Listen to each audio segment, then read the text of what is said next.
지난 2021년 5월 5일은 프랑스 역사상 가장 넓은 영토를 차지하고 19세기 유럽을 공포에 떨게 했던 나폴레옹의 서거 200주년이 되는 날이었습니다. 이 날을 기념하기 위해서 프랑스에서는 다양한 행사들이 열렸는데요. 대표적으로 마크롱 대통령이 앙발리드에서 열린 나폴레옹 추모 200주년 행사에 참가했는데요. 이것을 두고 프랑스에서는 다양한 이야기들이 나오고 있습니다.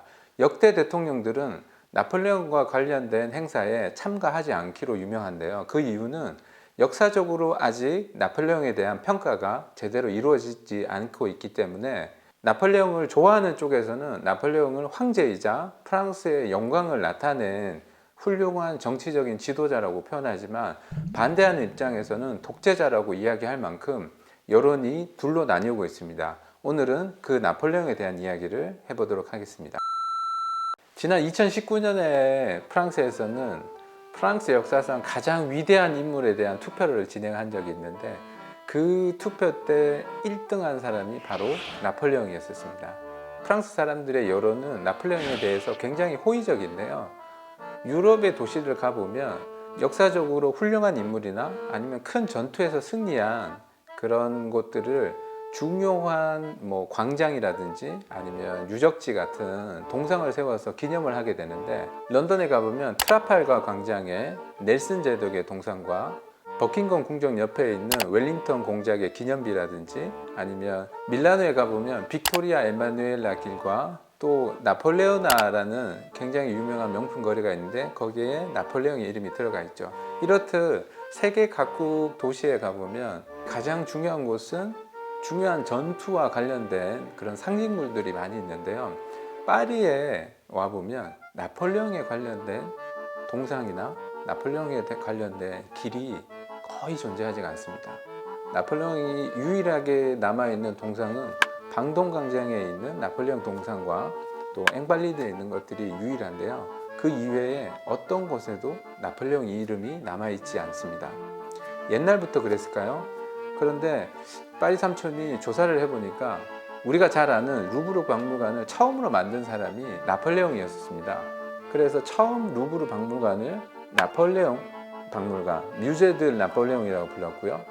파리 중심가에 있는 갸르니아 오페라, 그 오페라의 앞에 보면 대로가 있는데 그 아버뉴 오페라의 예전 이름이 바로 아버뉴 나폴레옹이었었고, 지금도 가장 많은 보석상들이 몰려있는 휘들라페, 그 방동광장과 연결되어 있는데 그 휘들라페의 옛날 이름이 바로 휘들라 나폴레옹이었다고 합니다.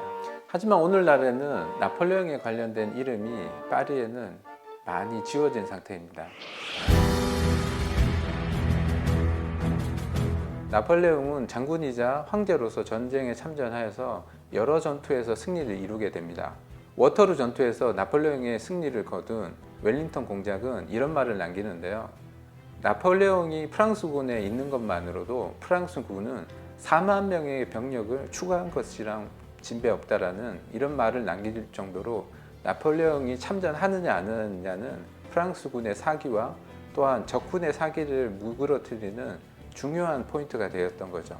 나폴레옹은 86번의 전투에서 9번만 패배를 하고 나머지 전투를 모두 승리로 이끄는 승률 90%에 달하는 유럽의 전쟁의 신이었다고 많은 역사학자들은 이야기하고 있습니다. 이토록 전쟁에서 승리를 많이 했던 이유는 무엇일까요? 첫 번째로는 나폴레옹은 독서의 광이었다고 합니다. 로마 시대 때 지어졌던 병서라든지 또한 그 이전 세대에 일어났던 모든 전쟁을 읽고 답습하는 데 노력을 많이 기울였다고 하는데요. 특히나 하루에 18시간가량 책을 볼 정도로 굉장히 워커홀릭이었다고 합니다. 두 번째로는 군 장비의 현대화에 있습니다. 나폴레옹은 포병 장교여서 포에 대한 관심이 굉장히 많았다고 하는데요. 이 포를 가볍고 또한 이동하기 좋게끔 4바퀴를 달아서 신속하게 이동 가능한 포를 만들어서 다른 사람들이 하루에 가야 할 거리를 반나절에 간다든지 일주일 갈 거리를 3일 만에 주파하는 등 굉장히 빠른 이동 속도를 보여줬었고요. 세 번째로는 징집법을 만들어서 다양하고 또 많은 수의 군대를 모집할 수 있었는데, 당시 프랑스가 만든 법은 18세에서 25세에 이르는 젊은이들이 모두 다 군대에 가야 되는 징집명이 떨어졌었습니다. 이러한 것들로만 나폴레옹의 전쟁의 승리를 설명하기는 조금 부족한 부분이 있는데요. 나폴레옹은 정권을 잡은 후에 훌륭한 정치가로서 면목을 드러내기 시작합니다. 프랑스를 유럽의 최강국으로 만들기 위해서 많은 제도를 개혁하게 되는데요. 첫 번째로 심혈을 기울였던 것이 바로 나폴레옹 법전입니다. 나폴레옹 법전은 세계 3대 법전 중에 하나로 불릴 만큼 그 가치가 역사적으로도 인정을 받고 있는데요. 사유재산과 종교의 자유를 보장하는 등 자유평등 박애로 대표되는 프랑스 혁명 정신을 굉장히 많이 담겨 있는 그 법전을 전쟁을 통해서 유럽에 전파하려고 합니다. 한 가지 예로 유럽에서 프랑스가 전쟁을 치를 때 상대편 국가에서는 나폴레옹이 진격해 오는 것을 굉장히 반겼다고 합니다. 그 예가 우리가 잘 아는 바로 베토벤이 있습니다. 베토벤은 오스트리아 빈에서 태어나서 활동을 했던 작곡가였는데요. 교향곡 3번, 5번, 또 피아노 협주곡 등을 나폴레옹의 이름을 붙여서 작곡을 하고 그를 찬양하는 곡들을 만들게 됩니다. 이렇듯 전쟁을 치르게 되면 상대편 국가에 있던 시민들은 성문을 열고 나폴레옹을 환영하고 열렬히 반기는 등 나폴레옹이 굉장히 우호적인 여론이 유럽에는 많았다고 합니다. 두 번째로 개혁한 제도는 바로 교육제도였는데요. 이 교육제도가 중요했던 이유는 당시 19세기 초반에 프랑스에서는 불어를 사용하는 민족이 20% 정도밖에 되지 않았다고 합니다. 나머지 민족들은 브로타뉴어나 베이바스크 언어나 알자스의 독일어를 쓰는 사람들이 뒤섞여 있어서 언어가 통일이 되지 않았다고 하였습니다. 그것을 탈피하기 위해서 나폴레옹은 교육제도를 개선을 하고 모든 국민들이 불어를 읽고 쓸 수 있도록 만들었다고 합니다. 이것은 나폴레옹이 전쟁했을 때 큰 도움이 되는데요. 대부분의 프랑스 군사들은 유럽의 다른 나라의 국가의 군인들과 다르게 읽고 쓰기가 가능하여 갖고 문서적인 교류가 활발하게 진행되어서 선진화된 군대로 탈바꿈할 수 있는 밑바탕이 된 게 나폴레옹의 교육제도 개혁이었다고 합니다. 세 번째로 한 것은 프랑스 국립은행을 설립을 하였는데요.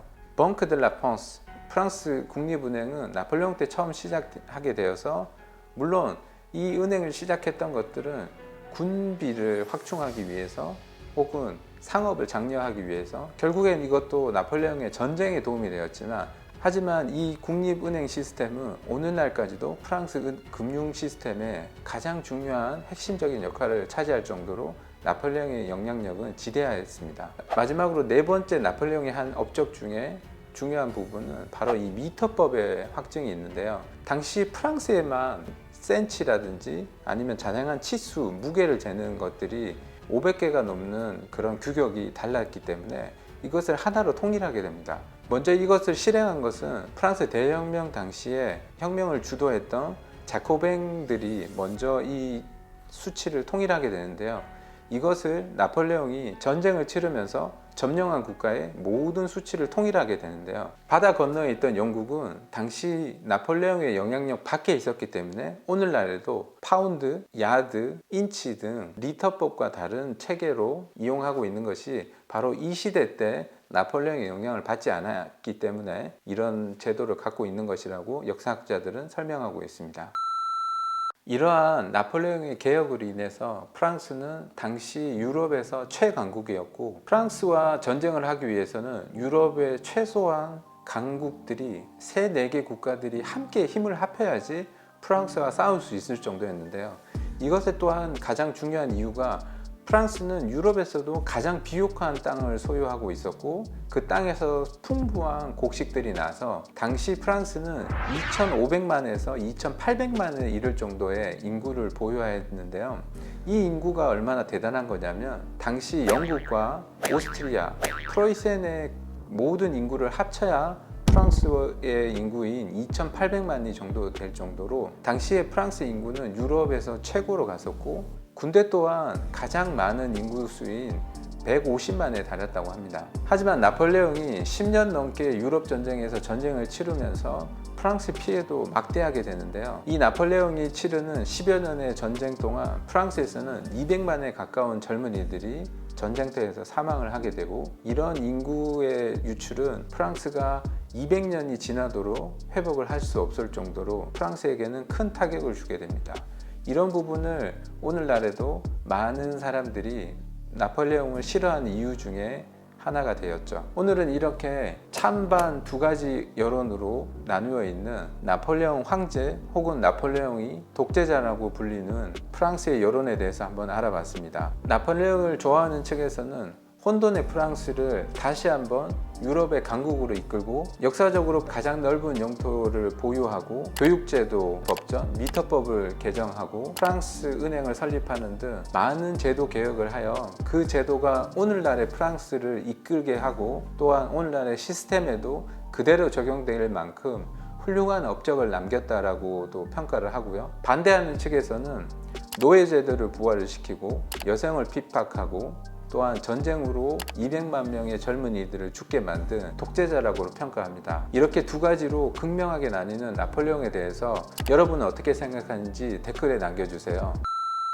오늘은 세상을 호령하고 하지만 그 말로는 쓸쓸하게 죽음을 맞이했던 나폴레옹에 대해서 알아봤습니다. 오늘도 시청해 주셔서 감사합니다.